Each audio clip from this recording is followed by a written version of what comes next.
নমস্কার ওড়িশাবাসী, শুভ সন্ধ্যা। আজি সন্ধ্যা রয়েছে দেশ বিদেশ রাজ্যর গুরুত্বপূর্ণ খবর, যা আপন মানে 10 মিনিট সময় দিয়ে দেখিপারে।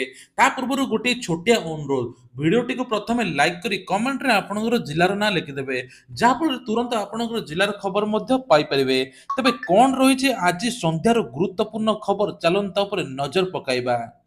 নম্বর 1, নূয়া বর্ষରୁ 35% বଢ଼ିବ জিএসটি ସ୍ଲାବ୍। ଆହୁରି ହନ୍ତସନ୍ତ ହେବେ ସାଧାରଣ ପରିବାର ଲୋକେ।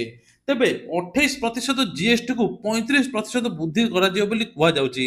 ଆବଶ୍ୟକ ସାମଗ୍ରୀର ଉଚ୍ଚ ଦରରେ ଖାଉଟି ବଜାରରେ ମହଙ୍ଗା ହେବ, ଯାହାଫଳରେ ସାଧାରଣ ପରିବାର ଏବେ ହନ୍ତସନ୍ତର କାରଣ ପାଲଟିବ।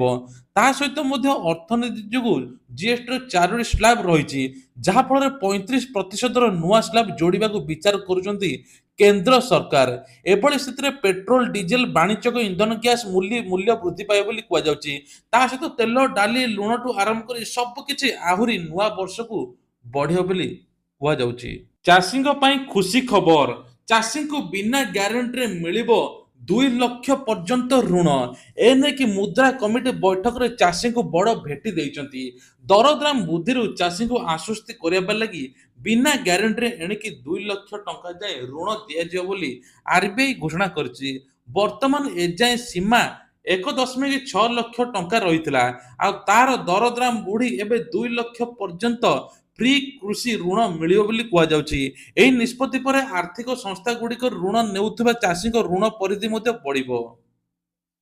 11,30,00,000 ଜନଧନ ଆକାଉଣ୍ଟ ନିଷ୍କ୍ରିୟ। ଉତ୍ତରପ୍ରଦେଶରେ ସର୍ବାଧିକ 2 କୋଟି ଆକାଉଣ୍ଟ ବନ୍ଦ ହୋଇଛି।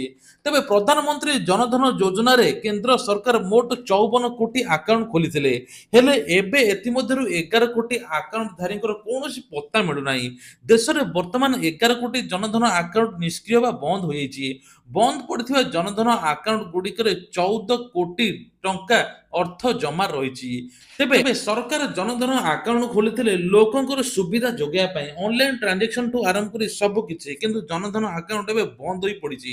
ସରକାର ଜନଧନ ଯୋଜନା ମଧ୍ୟ ନୂଆ ନୂଆ ଯୋଜନା ଆଗକୁ ଆଣିବା ପାଇଁ ଯାଉଛନ୍ତି।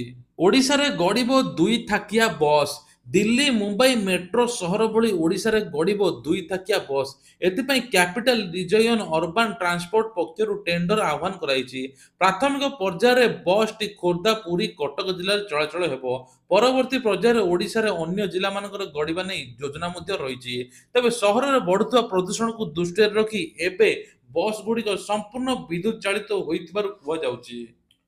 ଉତ୍କର୍ଷ ଓ ଓଡ଼ିଶାର ପ୍ରଥମ ସହଯୋଗୀ ସିଙ୍ଗାପୁର। ମୁଖ୍ୟମନ୍ତ୍ରୀଙ୍କୁ ଭେଟିଲେ ସିଙ୍ଗାପୁର ଉଚ୍ଚାୟୁକ୍ତ। ତେବେ ମୁଖ୍ୟମନ୍ତ୍ରୀ ମୋହନ ଚରଣ ମାଝୀ ସରକାର ଆସନ୍ତା ଜାନୁଆରୀ 28-29ରେ ଆୟୋଜନ କରିବାକୁ ଯାଉଥିବା ପ୍ରଥମ ନିବେଶକ ସମ୍ମିଳନୀ ଉତ୍କର୍ଷ ଓଡ଼ିଶା ବା ମେକ୍ ଇନ୍ ଓଡ଼ିଶା କନକ୍ଲେଭ୍ 2025ରେ ଏବେ ଯୋଗଦେବେ ବଡ଼ ବଡ଼ ଇନଭେଷ୍ଟର ମାନେ, ଯାହାଫଳରେ ଓଡ଼ିଶାରେ ମଧ୍ୟ ଉନ୍ନତି ହେବ। ଓଡ଼ିଶାରେ ବିଭିନ୍ନ ପ୍ରକଳ୍ପ ଯୋଜନା ମଧ୍ୟ ଆଗକୁ ଆସିବ। ଆସନ୍ତା ଜାନୁଆରୀ ସିଙ୍ଗାପୁର ରାଷ୍ଟ୍ରପତି ଥର୍ମାନ ଓଡ଼ିଶା ଆସିବେ ବୋଲି କୁହାଯାଉଛି। କିଛି ଦିନ ପୂର୍ବେ ମୁଖ୍ୟମନ୍ତ୍ରୀ ଶ୍ରୀ ମାଝୀ ସିଙ୍ଗାପୁର ଗସ୍ତ ସମୟରେ ରାଷ୍ଟ୍ରପତିଙ୍କୁ ଆସିବା ଲାଗି ମଧ୍ୟ ଆମନ୍ତ୍ରଣ କରିଥିଲେ। ତାଙ୍କ ଅନୁରୋଧକୁ ରକ୍ଷା କରି ରାଷ୍ଟ୍ରପତି ମଧ୍ୟ ଓଡ଼ିଶାକୁ ଆସିବା ପାଇଁ ନିଷ୍ପତ୍ତି ନେଇଛନ୍ତି। ତେବେ ଶ୍ରୀଅଙ୍ଗ ମଧ୍ୟ ଜଣାଇଛନ୍ତି ଯେ ଏଥର ସିଙ୍ଗାପୁରଠୁ ବଡ଼ ବଡ଼ ଇନଭେଷ୍ଟର ମାନେ ଆସିବେ, ଯାହାଫଳରେ ଏବେ ପେଟ୍ରୋକେମିକାଲ, ସହରାଞ୍ଚଳ ଯୋଜନା, ପର୍ଯ୍ୟଟନ, ଅକ୍ଷୟ ଶକ୍ତି, ଦକ୍ଷତା ବିକାଶ କ୍ଷେତ୍ରରେ ସହଯୋଗ ଏବଂ ଆହୁରି ଦୃଢ଼ ହେବ ବୋଲି ମୁଖ୍ୟମନ୍ତ୍ରୀ କହିଛନ୍ତି। ମୁଖ୍ୟମନ୍ତ୍ରୀଙ୍କର ବଡ଼ ଘୋଷଣା, ଡିସେମ୍ବର 31 ତାରିଖରେ ଛାତ୍ରଛାତ୍ରୀଙ୍କ ଆକାଉଣ୍ଟକୁ ଯିବ 5,000 ଟଙ୍କା। ତେଣୁ ଛାତ୍ରଛାତ୍ରୀଙ୍କ ପାଇଁ ଆସିଛି ବଡ଼ ଖୁସି ଖବର। ସ୍କୁଲ ପିଲାଙ୍କୁ ମିଳିବ 5,000 ଟଙ୍କା। ମାଧବ ସିଂ ଯୋଜନାରେ ହାତ ଖର୍ଚ୍ଚ ପ୍ରଦାନ କରିବେ ମୁଖ୍ୟମନ୍ତ୍ରୀ ମୋହନ ଚରଣ ମାଝୀ। ବରଗଡ଼ ଜିଲ୍ଲାର ଘେଂସ ଏହି କାର୍ଯ୍ୟକ୍ରମ ଶୁଭାରମ୍ଭ କରିବେ। ରାଜ୍ୟ ସରକାରଙ୍କର ଏହି ଯୋଜନା ଜରିଆରେ ରାଜ୍ୟରେ ଲକ୍ଷାଧିକ ଏସ୍ସି ଏସ୍ଟି ଛାତ୍ରଛାତ୍ରୀ ସୁଫଳ ପାଇବେ ବୋଲି କୁହାଯାଉଛି। ତେବେ ରାଜ୍ୟରେ ଏସ୍ସି ଏସ୍ଟି ଛାତ୍ରଛାତ୍ରୀଙ୍କୁ ଶିକ୍ଷା କ୍ଷେତ୍ରରେ ଆଗେଇ ନେବା ପାଇଁ ଲକ୍ଷ୍ୟ ରଖିଛନ୍ତି ରାଜ୍ୟ ସରକାର। ମାଧବ ସିଂ ଯୋଜନା ନାଁରେ ପିଲାମାନଙ୍କୁ 5,000 ଟଙ୍କା ଯୋଗାଇ ଦେବେ ରାଜ୍ୟ ସରକାର। ଜେଲରେ ସିନେମା ଦେଖିବେ କଏଦୀ। ତେବେ ଝାରପଡ଼ାରେ ସ୍ୱତନ୍ତ୍ର ଜେଲରେ ଖୋଲିଲା ନୂଆ ସିନେମା ହଲ୍। ଏଣିକି ଜେଲ ଭିତରେ ଫିଲ୍ମ ଦେଖିପାରିବେ ବା ସିରିଏଲ ବା ନ୍ୟୁଜ୍ ଦେଖିପାରିବେ କଏଦୀମାନେ। ଫଳରେ ଏଣିକି ଜେଲ ଭିତରେ କଏଦୀମାନେ ଫିଲ୍ମ ଦେଖିବାର ମଜା ମଧ୍ୟ ଉଠାଇ ପାରିବେ। ଡିସେମ୍ବର 10 ତାରିଖରେ ବିଶ୍ୱ ମାନବାଧିକାର ଦିବସରେ ରାଜ୍ୟ କଏଦୀ କାରାଗାର ପ୍ରତିଷ୍ଠା ଅବସରରେ ଝାରପଡ଼ାରେ ସ୍ୱତନ୍ତ୍ର ଜେଲରେ ଖୋଲିଛି ନୂତନ ସିନେମା ହଲ୍, କଏଦୀଙ୍କ ମାନସିକ ଚାପ ଏବଂ ସ୍ଥିତିକୁ ଦୃଷ୍ଟିରେ ରଖି ଏଭଳି ପଦକ୍ଷେପ ନିଆଯାଇଛି ବୋଲି କୁହାଯାଉଛି। ଶ୍ରୀମନ୍ଦିରକୁ ଜଗିବାକୁ ସ୍ପେଶାଲ ବାଟାଲିୟନ, ଭକ୍ତଙ୍କ ଶୃଙ୍ଖଳିତ ଦର୍ଶନ ପାଇଁ କରିବେ କାମ। ତେବେ ଖୁବ୍ ଜଲ୍ଦି ଶ୍ରୀମନ୍ଦିରର ଏବେ ରତ୍ନ ଭଣ୍ଡାର କାର୍ଯ୍ୟକ୍ରମ ହେବ। ଆଉ ଏ ନେଇକି ମଧ୍ୟ ସରକାର ବଡ଼ ନିଷ୍ପତ୍ତି ନେଇଛନ୍ତି। ଶ୍ରୀମନ୍ଦିରରେ ପ୍ରତି ଓଡ଼ିଆଙ୍କ ପରିଚୟ ଆଉ ଏହାର ସୁରକ୍ଷା ଗଠନ ହେବ ସ୍ୱତନ୍ତ୍ର ମନ୍ଦିର ସୁରକ୍ଷା ବାହିନୀ। ଏନେଇ ସରକାର ନିଷ୍ପତ୍ତି ନେଇଛନ୍ତି। ତେବେ ସ୍ୱତନ୍ତ୍ର ବାଟାଲିୟନ ପାଇଁ ବର୍ତ୍ତମାନ ପୋଲିସ ପକ୍ଷରୁ ଏବେ କର୍ମଚାରୀକୁ ନିଆଯିବ। ଗୋଟିଏ ବାଟାଲିୟନରେ ଯେତିକି କର୍ମଚାରୀ ରହିବା କଥା ସେତିକି ରହିବେ ବୋଲି ଆଇନ ମନ୍ତ୍ରୀ ପୃଥ୍ୱୀରାଜ ହରିଚନ୍ଦନ କହିଛନ୍ତି।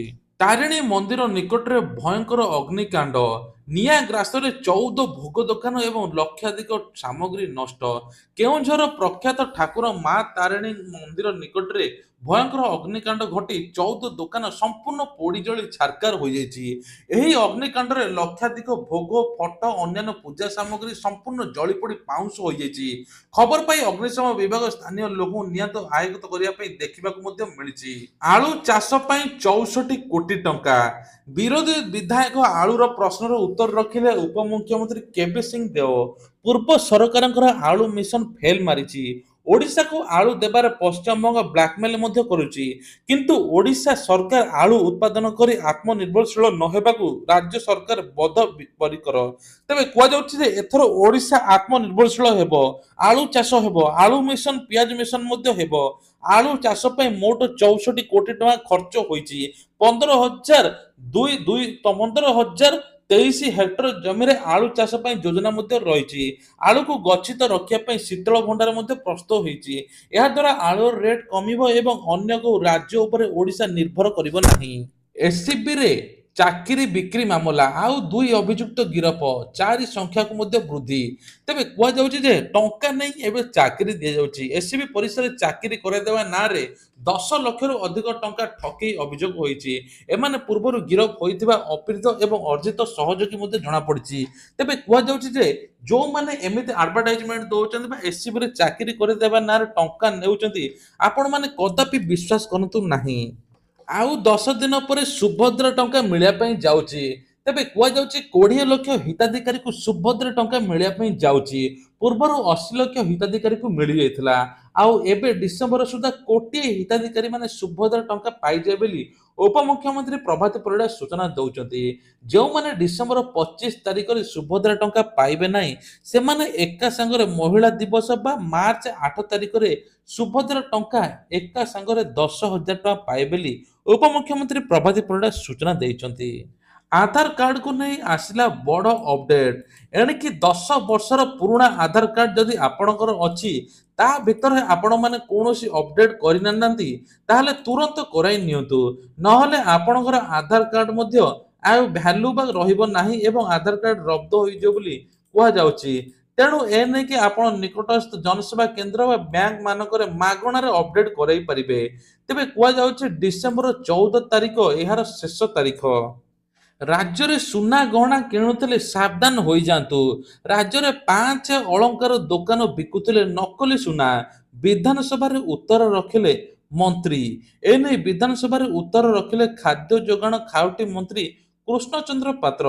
ମନ୍ତ୍ରୀ କହିଛନ୍ତି ନକଲି ହଲମାର୍କ ଅମ୍ବିକା ଜୁଏଲାର୍ସ ବିରୋଧରେ କୁଚିଣ୍ଡା କୋର୍ଟରେ ମାମଲା ପଞ୍ଜୀକୃତ ହୋଇଛି। ସେହିପରି ଜଗତସିଂହପୁର ଜିଲ୍ଲାର କୁଜଙ୍ଗର ରାଜଶ୍ରୀ ଜୁଏଲାରୀ, ପୁରୀର ସୁନା ଏବଂ ଚାନ୍ଦି ଜୁଏଲାରୀ, ସମ୍ବଲପୁରରେ ଅଳଙ୍କାର ଜୁଏଲାର୍ସ, ଏମିତି ଅନେକ ବରଗଡ଼ରେ ରାଧାକାନ୍ତ ଜୁଏଲାର୍ସ, ଏମାନେ ସବୁ ନକଲି ସୁନା ବିକୁଥିଲେ। ତାଙ୍କର ଲାଇସେନ୍ସ ମଧ୍ୟ ରଦ୍ଦ ହୋଇଛି। ବ୍ୟାଙ୍କ ହଟାଇଲା 42,000 କୋଟି ଋଣ। ଚଳିତ ଆର୍ଥିକ ବର୍ଷରେ ପ୍ରଥମ 6 ମାସରେ ସରକାରୀ ବ୍ୟାଙ୍କଗୁଡ଼ିକ ନିଜ ଋଣ ଖାତାରୁ 42,000 କୋଟି ଟଙ୍କାର ରାଇଟ୍ ଅଫ୍ କରିଛନ୍ତି। ରାଇଟ୍ ଅଫ୍ ହେଉଛି ସେହି ପ୍ରକ୍ରିୟା ଯେଉଁଥିରେ ଅସୁଲ ହେବାର ଅସୁବିଧା ହେଉଥିବା ଋଣଗୁଡ଼ିକ ଲାଗି ପାଣ୍ଠିର ବ୍ୟବସ୍ଥା କରିବା ପରେ ତାହାକୁ ହିସାବ ଖାତାରୁ ହଟାଇ ଦିଆଯାଇଥାଏ। ତେବେ ସେହି ଋଣଗୁଡ଼ିକ ଅସୁଲ କରାଇବା ଲାଗି ପ୍ରକ୍ରିୟା ବା ପୂର୍ବ ଭଳି ଜାରି ରହିଥାଏ। ସଂସଦରେ ଉପସ୍ଥାପିତ ତଥ୍ୟ ଅନୁଯାୟୀ ଭାରତୀୟ ଷ୍ଟେଟ୍ ବ୍ୟାଙ୍କ 8,312 କୋଟି ଟଙ୍କା, पंजाब नेशनल बैंक 8,000 कोटी टंका, यूनियन बैंक ऑफ इंडिया 6,000 कोटी टंका, बैंक ऑफ बड़ौदा 5,000 कोटी टंका ऋण राइट अप करछंती। ए संपर्क रे राष्ट्र मंत्री पंकज चौधरी कहछन जे राइट अप रे ग्राहकक पई ऋण छाड़ हुए नाही, एथरे ग्राहक किछि लाभ मिले नाही। पूर्व भली विभिन्न उपाय ग्राहकक ठारू ऋण असुल करिबा प्रक्रिया मध्ये जारी रहिथाए। एई वर्ष सरिबाकू आसिलाणी 33% पिलांकू मिलिनी यूनिफॉर्म। तेबे एसएचजी नारे काम करुचंती दोकानी। सरकारी विद्यालय पढ़ुवा पिलामानंकु सरकार मागणारे पोशाक जोगाई दियंती। हेले एबे जिला गुड़िकरे टोटाल पोशाक मिली नाही।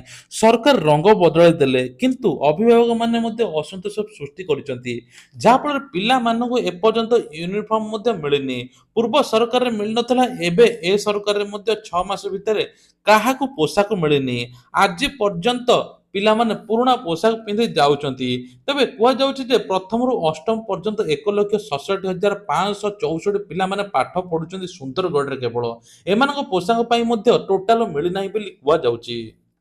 देश में यूपीआई सेवा आरंभ हेबा परठारु यूपीआई रे भारत रे आर्थिक सेवा क्षेत्र में वैप्लविक परिवर्तन आनिछि। एहा माध्यम रे प्राय 30 कोटी लोक 5 कोटी व्यवसाय सहजरे डिजिटल लेनदेन करि पारुचंती। अक्टोबर 2023 सुधा भारत रे होइतिबा समस्त खुचरा डिजिटल पेमेंट रो 75% यूपीआई माध्यम रे हेउतला बोली कुआ जाउछि, जहा फल रे एटीएम काउंटर धीरे धीरे कमिबार लागिछि। पारादीप रे 78 बांग्लादेशी अटक। तेबे भारतीय जल सीमा रे प्रवेश करिथिबा 78 जन बांग्लादेशी नागरिक को पारादीप रे अटक रखा जायछि। दुईटी बोट रे 78 जन बांग्लादेशी थिबा जणा पड़िछि। तटरक्षी बाहिनी समस्त बांग्लादेश को अटक रखिछंती। समस्त सुस्थ अछंती। सेमाने माछ धरिबाकू आसितिया बेले भारतीय सीमा को चाली आसितिबा संदेह करा जाउछि। तटरक्षी सेमानकू संदेह सुद्धा मेराइन पुलिस को हस्तांतर करिछि बोली कुआ जाउछि। अकस्मात मृत्यु पर कोरोना टीका दायी नुहे, केंद्र स्वास्थ्य मंत्री एबे कहले। देश में कोरोना महामारी दिन को दिन लोकंकर हठात मृत्यु संख्या बढ़िबार लागिछि। लोके माने भाबुछन जे कोरोना महामारी टीका नहीं एमिति अकस्मात मृत्यु होउछि बा हार्ट अटैक होउछि बा हृदरोग होउछि, एमिति विभिन्न प्रकार भाबुछंती। किंतु आईएमसीएमआर एबे द्वारा करा जायथिबा अध्ययन रिपोर्ट रु जणा पड़ जे संसद कोर्ट रे उपस्थापन करिसन जे देश रे कोरोना महामारी आसिया परे एथिरु बर्तिया पई लोके टीका नेइथिले। एहा परे देश रे आकस्मिक मृत्यु हार बढ़ी जाइछि। कोविड टीका जोगु युवपीढ़ी मध्य आकस्मिक मृत्यु हेबार आशंका बढ़िनी, बरम एही विपद ह्रास पाइछि बोली केंद्र स्वास्थ्य मंत्री जेपी नड्डा मंगलवार दिन राज्यसभा रे स्पष्टीकरण करछथि। पूर्वरु कोविड टीका पई युवपीढ़ीଙ୍କର हठात मृत्यु नै एबे रिपोर्ट आस्थिला, किंतु एबे कुआ जाउछि जो आकस्मिक मृत्यु होउछि सेथि पई कोरोना टीका दायी नुहे। जापान ने आउ गोटे बड़ खबर, पिला कम जन्म नेउचंती। जापान सरकार कर्मचारी पई बड़ खुशी खबर आनिचंती। एथर ऑफिशियली चाकरी जो माने करूचंती 4 दिन काम करिवे और 3 दिन सरकार तरफ मध्ये छुट्टी मिलिबो। तेबे कुआ जाउछि जे एहार परिस्थिति हैला लोक माने किभली संतान जन्म करिवे एबे ता ऊपर मध्ये छुट्टी नेबे। आसंता वर्ष एप्रिल कर्मचारी को सप्ताह 3 दिन ऑफ नै परिबे। गत किछि वर्ष मध्ये देखा जायछि लोक माने निज पिला मानकर प्रति पोषण हेतु क्यारियर अधारु छाड़िबा के बाध्य होउचंती। लोक मानकर संतान न हेबा पछरे मध्ये एहा प्रमुख कारण बोली कुआ जाउछि। एहा पूर्वरु एबे हेइथिला आगुरु, तेबे एबे सरकार ए नै कि मध्ये डिसिजन नेइचंती। तेबे सरकारଙ୍କର ମଧ୍ୟ ବଡ଼ ଘୋଷଣା, ମହିଳାକୁ ଆତ୍ମନିର୍ଭରଶୀଳ ଏବଂ ସ୍ୱାବଲମ୍ବୀ କରିବା ପାଇଁ ସରକାର ବିଭିନ୍ନ ପ୍ରକାର ଯୋଜନା ଆଣୁଛନ୍ତି। ଇ ଶ୍ରମ କାର୍ଡରେ ଏଥର ମିଳିବ ରାସନ କାର୍ଡ। ତେବେ ଏ ନେଇକି ମଧ୍ୟ ବଡ଼ ଘୋଷଣା କରାଯାଇଛି। ଯାହାର ଇ ଶ୍ରମ କାର୍ଡ ଅଛି ତାଙ୍କୁ ଲକ୍ଷ ଟଙ୍କା ମଧ୍ୟ ସହାୟତା ମିଳିବା ସହିତ ରାସନ କାର୍ଡ ମିଳିବ। ତା ସହିତ ମଧ୍ୟ ଆଉ ଗୋଟେ ବଡ଼ ଖବର ହେଲା ଭତ୍ତା ଟଙ୍କାକୁ ନେଇକି ଏବେ ସରକାର ମୁଣ୍ଡରେ ପୁରେଇଛନ୍ତି। ଯାହାଫଳରେ ଯାଜପୁରରେ ଯେଉଁ ଭତ୍ତା ଟଙ୍କା ହାତେଇଥିଲେ କିଛି ଯୁବକମାନେ ସେଇ ତଦନ୍ତ ଏବେ ହେଉଛି। ତା ସହିତ ସରକାର ପ୍ରତିଶ୍ରୁତି ମୁତାବକ ଭତ୍ତା ଟଙ୍କା ମଧ୍ୟ ଆଗକୁ ଜାନୁଆରୀ ମାସରେ ମିଳିବ।